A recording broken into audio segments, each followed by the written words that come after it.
Psalm 119:29.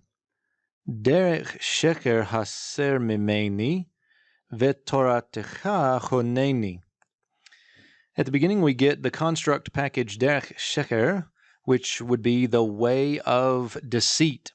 Now, here we have deceit or lies or falsehood that is modifying the way. So we could say something like here, the false way or the deceptive way, but the way of deceit would work just fine, or the way of lies.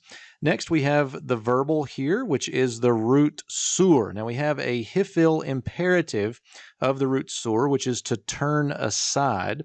The hifil gives us the hey performative right here.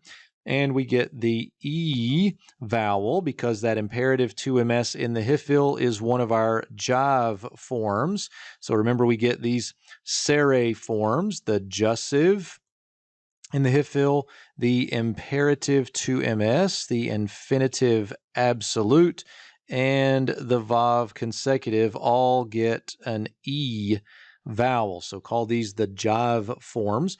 And so we have haser.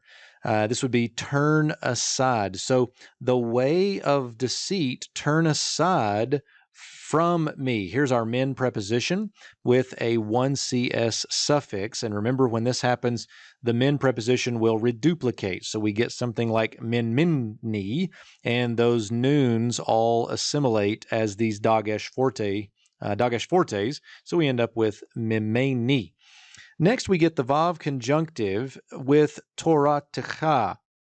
So this would be your law. Notice this is singular, so we have the at added here instead of ot, and we also have the echa instead of echa. So that's our 2ms suffix on the word Torah. And your law, singular.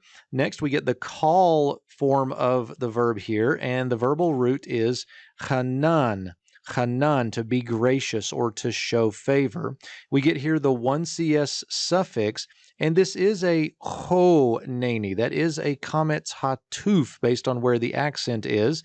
That is a closed and an accented syllable, so we have choneni. And this is common. If you go to BDB and look at all the forms of the root chanan, you'll see that O vowel there. Now, the question is how this construction fits together grammatically. And here's the way I would view toratecha. I would view this as an adverbial modifier telling with what the psalmist is asking the Lord to be gracious. We have a call imperative here, be gracious, show favor, and we might say something like with your law.